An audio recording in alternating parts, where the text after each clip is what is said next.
Okay, so this is a flip through of my January spreads and a look at what I've done for February. So the cover of January was George Smith, my character. Got our monthly layout here.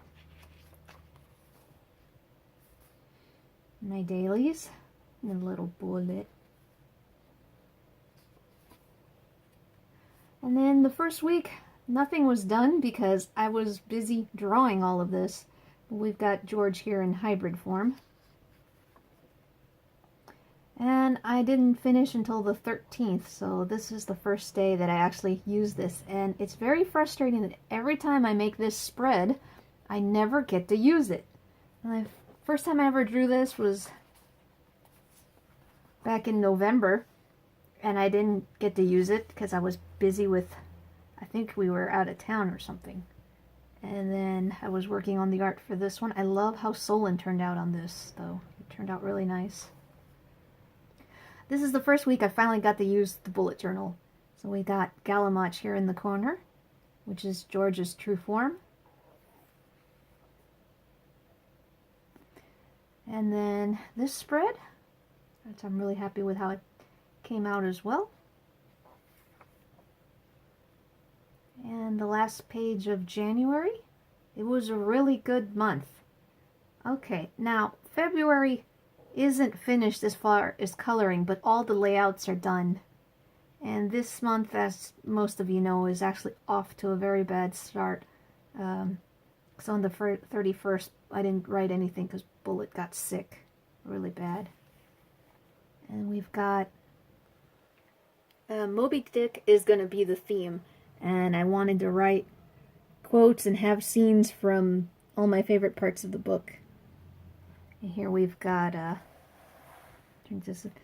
and I only am escaped alone to tell thee. It's a quote from Job. It's actually in Job, I think like 4 different times from each servant that kept coming back. I haven't finished this yet. I need to color the sky, but I just got this new pen. Again, shout out, thank you to Pumpkin Patch 1993 for this awesome Posca, Uni Posca. Is a white pen from Japan, and that's how I was able to get Moby Dick to look white. And as you'll see, the layouts are done, but I haven't colored. I have to color the harpoon, and this is the ship's, the side of the ship. I just ran out of time because I have to start using the layouts. And I also had all these done as a time lapse, but I've been having problems with my computer being old, so I figured I would just do a flip through this time, and hopefully next time I can do a time lapse. So my brain dump, something that I thought would be fun, was to have the garbage cans full of brains, because people dump brains into them. And the first week, no coloring still, but I think this will be really nice once I do get around to coloring it. And it's just, so Friday the 1st I lost Bullet, and then yesterday I wasn't working on her video all day, and just that's when I realized that I really need a new computer because my computer just does not work very well anymore. I love this spread. So today's the 3rd, so technically we're here now. And we've got Captain Ahab. I drew him Gregory Peck style, which is my favorite look for Ahab. And this is my favorite quote from the book. Swerve me, the path to my fixed purpose is laid with iron rails, whereon my soul is grooved a run.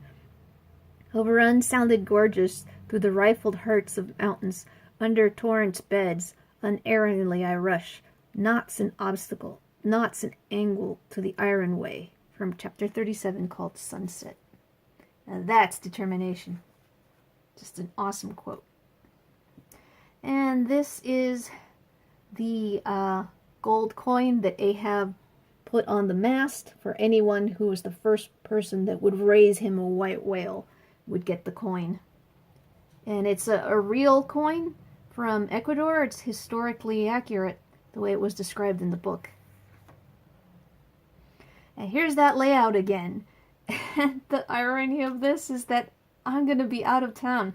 I don't know why this layout is cursed that I never get to use it. So, it looks great. I'm sure it works great. There's a lot of room to write stuff that you're gonna do or want to do, and little boxes for the weather.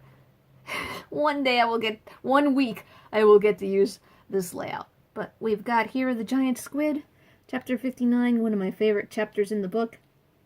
And it says, a vast pulpy mass, furlongs in length and breadth, of a glancing cream color lay floating on the water, innumerable long arms radiating from its center, and curling and twisting like a nest of anacondas, as if blindly to clutch at any hapless object within reach. And I think that it was Starbuck who talked about the giant squid. I got my degree in biology, and I studied marine biology under some amazing, brilliant scientists, and I love giant squids and things like that. So, the last week of February, we've got a scene from the movie where Captain Ahab was killed by Moby Dick, and he got tangled on his back in the ropes. And even though he's dead, his arm's still waving back and forth, and one of the sailors says, even in death he beckons, and he's still calling all his men to come and chase and kill and hunt down Moby Dick. So, that was not in the book, but that made such an impact on me as a kid. I thought it was so awesome, and no other Moby Dick movie has done that, so that was really cool. So, that's the flip through for January and February.